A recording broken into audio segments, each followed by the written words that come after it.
Alright everyone, we start off today talking about the Sound of Freedom and the response by a couple of legacy media websites that is really disturbing and bizarre, and it's like the response never should have been given. Wapo and the Rollingstone specifically really stepping in it, getting absolutely ass blasted on, like basically every platform they're operative on that isn't a far left hellhole. I'm sure that some of the people there probably have a Mastodon account, I'm assuming. There'd be less criticism. What's happened is you've got a movie that was just released called Sound of Freedom, starring James Caviezel, I believe his name is. I may be mispronouncing that, my apologies. It's effectively about human traffickers and sting operations involving them. So it's based on a possibly slightly embellished accounts of a particular DHS official and law enforcement stings and work by other groups to try to nail child traffickers. And this is unfortunately a big problem. It's a huge problem at the southern border, which is probably why the far left legacy media rags are the ones attacking the film. And its opening, by the way, was roughly the same, like the actual ticket sales was about the same as for Indiana Jones. So they did a good job. They've made a return on investment. This film was effectively partly crowdfunded. This is a small film studio, like the sort of thing that, once in a blue moon they might get a Sundance Award, and yet they're competing with, albeit a dud of a mainstream release, a movie with, 100 times the budget. They're still competitive with it on opening. That's pretty impressive. So the legacy media had to talk about it. But they don't like the gist of the movie, because in part it points out the problem of human trafficking at the southern border, so politically inconvenient for the left. They want mass immigration. It's inconvenient for the Biden admin, their old buddy Joe. He likes kids a lot too, allegedly. He also seems to like older women. He doesn't really seem to care about the age range, sometimes even the gender. Rolling Stone and Wapo came out and attacked the movie, saying, well, yes, it's very successful, but the person behind the movie, the figure it's actually based on, and the lead actor are conspiracy theorists. They're conspiracy theorists. Why? Because they loosely agree with a couple of facets of the so-called QAnon, long liberal LARPing chain of bullshit, including one particular story that's related, and I can give my thoughts about that one. There was a furniture company that was selling massively overpriced, shitty furniture online some time ago. I remember seeing this on 4chan, and the idea was actually that the furniture was children. They were selling child sex slaves. It's possible, although when I looked into the site itself, I have a feeling there's some money laundering ring or some shit going on there. I have a feeling it has more to do with money laundering. It could be narco business or something. Or it could be the CIA offloading pallets of coke in cheaply built IKEA furniture. It's not entirely sure. It could have to do with trafficking.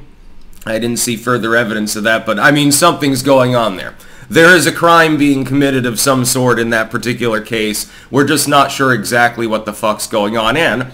And as the film points to, and the lead actor has talked about, sometimes law enforcement doesn't really like to follow up on these things. I wonder why that is. Well, it's due to complicity. This happens with drugs all the time. They know where the cartels operate, but the cartels pay them. They pay off the local officials to hide their location because, you need boots on the ground locally to find the cocaine operation or whatever, Hunter's operation. And then you have to escalate that up the chain to get anything done. It's a hierarchical system. So if at any point you have bribery or blackmail or something going on, you've got a problem. That is a plausible explanation for the non-action, especially the U.S. southern border, with regards to trafficking. This is dovetailed in my mind with a recent story. This was only a couple of months ago.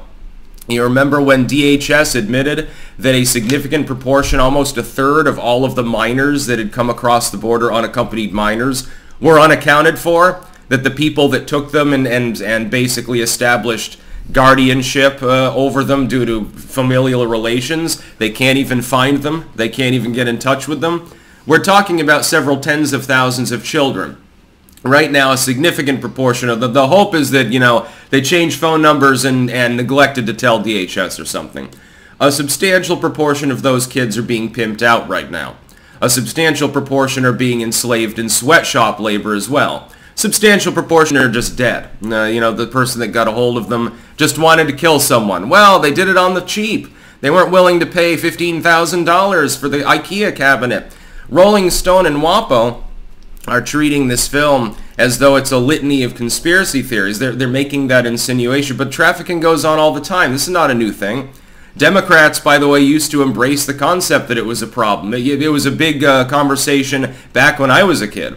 Well, why the hell hasn't anything been done about it? You'd think that establishing a chain of custody for a minor at the border or doing a sting operation for groups that often in the local community is 17 people coming and going to this kid's bedroom every single day.